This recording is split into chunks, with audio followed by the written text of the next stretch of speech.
Ispahani news hour extra. আমাদের আজকের শিরোনাম ম্যারাডোনা অন্তরে। আসলে এটা বলাই বাহুল্য, পৃথিবীর আজকে বেশিরভাগ মানুষ, বেশি সংখ্যক মানুষ, মাথা গুনলে যদি মাথা গুনি আর হৃদয় গুনি তাহলে বেশি সংখ্যক হৃদয় আজ একই ব্যথায় ব্যথিত। সোশ্যাল মিডিয়াতে নানা রকমের হায় হুতাশ, আমরা বিভিন্ন গণমাধ্যমে ম্যারাডোনাকে চর্চা করছি, স্মরণ করছি। এবং সবচেয়ে যে বিস্ময়কর ব্যাপারটি হলো, একজনের উদ্ধৃতি দিয়েই বলি, সোশ্যাল মিডিয়াতে একজন এরকম করে লিখছেন যে ফুটবল যদি সত্যি সত্যি, ফুটবল খেলাটা যদি একটা ধর্ম হতো তাহলে নিঃসন্দেহে ম্যারাডোনা অন্যতম এবং এখনো পর্যন্ত একমাত্র সর্বস্বীকৃত সবচেয়ে শ্রদ্ধেয় একটি অবতার। সেই অবতারের কি আসলে মৃত্যু আছে? মানুষের অন্তরে যিনি থাকেন সেই অন্তরে তিনি থাকবেন যুগ যুগ ধরে, আমরা বলি আর না বলি।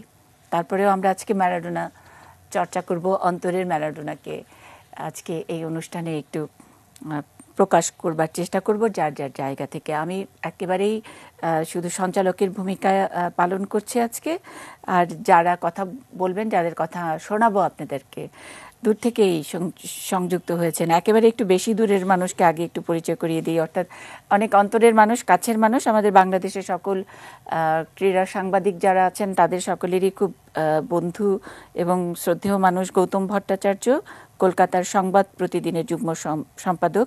তিনি আমাদের সঙ্গে যুক্ত হয়েছেন।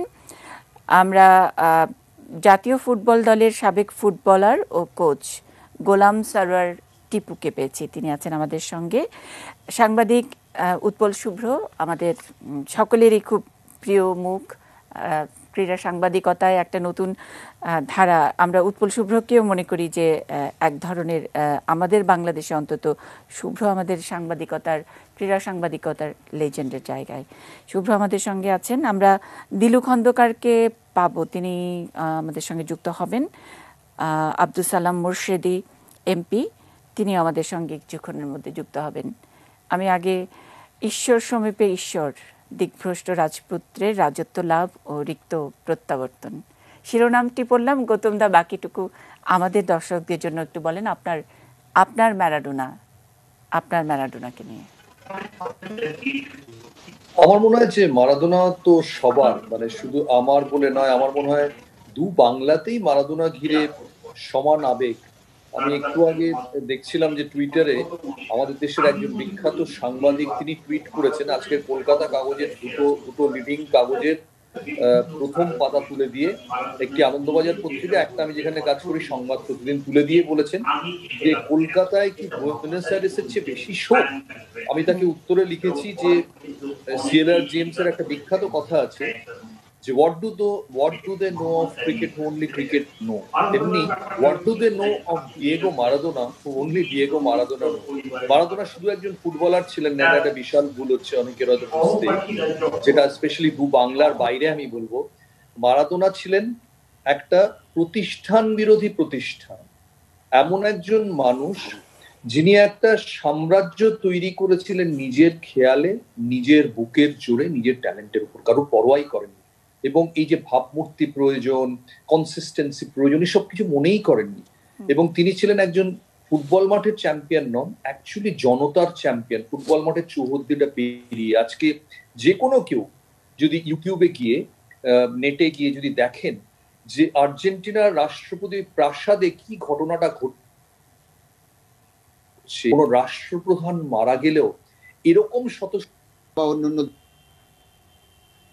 দেশে ক্যাপিটালিস্ট কান্ট্রি তারা যে ডিপ্রাইভ হয়ে আছে বিভিন্ন ইন্টারন্যাশনাল ফ্যাসিলিটিস বা ইন্টারন্যাশনাল সুযোগ সুবিধা থেকে, সেইগুলোর প্রতিবাদ স্বরূপ সে কিন্তু এই জিনিসগুলো চিকিৎসা করা থেকে শুরু করে তার এই জায়গায় যে কিউবায় দেখা করা, এইটারই কিন্তু একটা প্রতিবাদের রাজনীতিক বলেন আর যেভাবেই বলেন তার লেভেল থেকে, যেহেতু সে ওই সময়কার সময়ে দি বেস্ট কি বলবো যে স্টার পৃথিবীর, তাকে দিয়েই কিন্তু সেটি দেখাতে চেয়েছে সারা জি, মানে তাকে নিয়েও রাজনীতি হয়েছে, মানে তিনি ফুটবল তারকা হয়ে দেশ, কমিউনিজম তার মনের মধ্যে, এই বন্ধু ফিডেল কাস্ট্রো, চে গুয়েভারার উল্কি তার ডান হাতে, সেই মানুষটিকে নিয়েও কি রাজনীতি হয়নি, যে নাকি এক নিমিষেই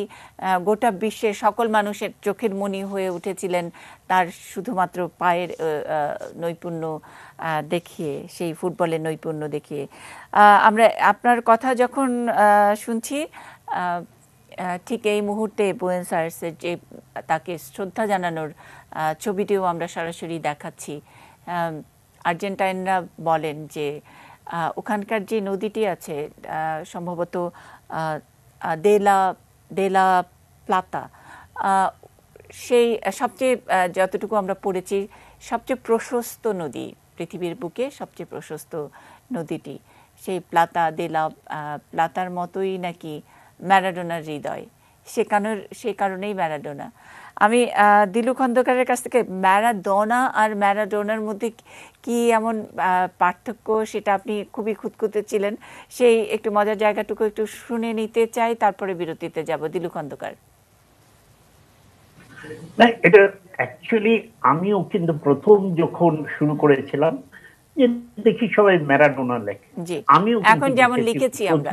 জি, না ঠিক, বাট কিন্তু আমি কিন্তু আজকেও কিন্তু আমাদের টেলিভিশনে আমি যেখানেই কাজ করেছি ওটা মারাদোনা নামেই লেখা হয়েছে, এবং এটা কিন্তু আমি আর্জেন্টাইনদের জিজ্ঞেস করেছিলাম এবং তারা কিন্তু পরিষ্কার উচ্চারণটা করে দিয়েগো আর্মান্দো মারাদোনা, একদম খুব সুর করে কিন্তু বলে, ওইখানে কিন্তু মারাডোনা না, ওরা কিন্তু খুব সুন্দর উচ্চারণ করে দিয়েগো আর্মান্দো মারাদোনা, একদম পরিষ্কার এটা, যে যার জন্য আমি বারবার বলি কিন্তু যে উচ্চারণটা যে এরকম ভাবে হয়তো লেখাটা ঠিক, দিয়েগো আর্মান্দো মারাদোনা, যার জন্য আমি কিন্তু চেষ্টা করি এবং অনেক সময় নোট লিখি, কিন্তু তারা কিন্তু ম্যারাডোনাই করে দেয়, বাট তখন আমার মন খারাপ হয়ে যায়। যাই হোক,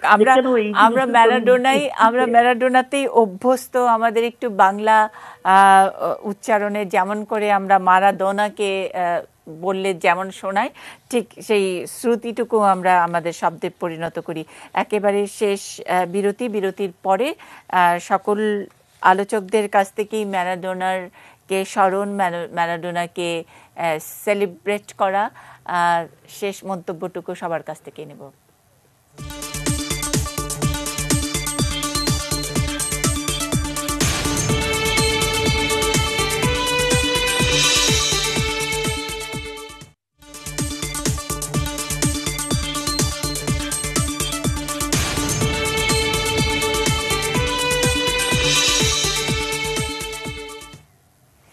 ইস্পাহানি নিউজ আওয়ার এক্সট্রার একেবারে শেষ ভাগে আমরা সরাসরি বুয়েনোস আয়ার্স থেকে আমরা দেখতে পাচ্ছি যে তার ম্যারাডোনার ভক্তরা তাকে শেষ শ্রদ্ধা জানাচ্ছে। আমরা আমাদের অনুষ্ঠানও একেবারেই শেষ ভাগে ধরে নেই, আমরা এত দূর থেকেও অন্তত তাকে একটা, তার যে কফিনের উপরে একটা গোলাপ রাখার সুযোগ পাবো এবং সেখানে একটা লাইন বলার সুযোগ পাবো। প্রত্যেকের কাছ থেকে একটু জেনে নেই কি লিখবেন, এক লাইনে কি বলবেন এই কি বলবো ফুটবলের ঈশ্বরকে। গোলাম সারোয়ার টিপু, এক লাইনে। এটাই বলতে চাই যে একটু একটা সেকেন্ড বেশি নেব।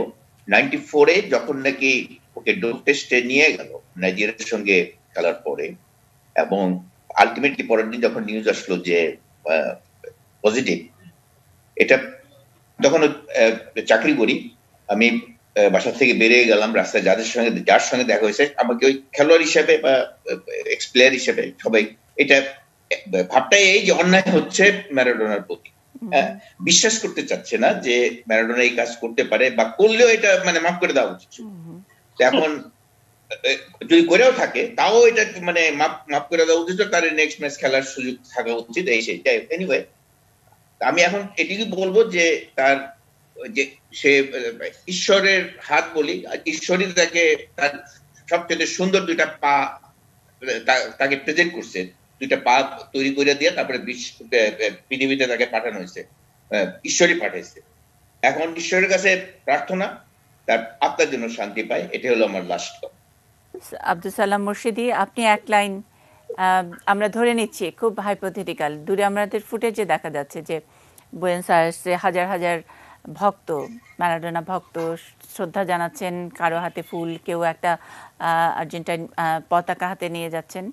হয়তো আপনিও সেই সুযোগটা পেয়েছেন, আপনি একটা লাইন তার উদ্দেশ্যে কি লিখবেন?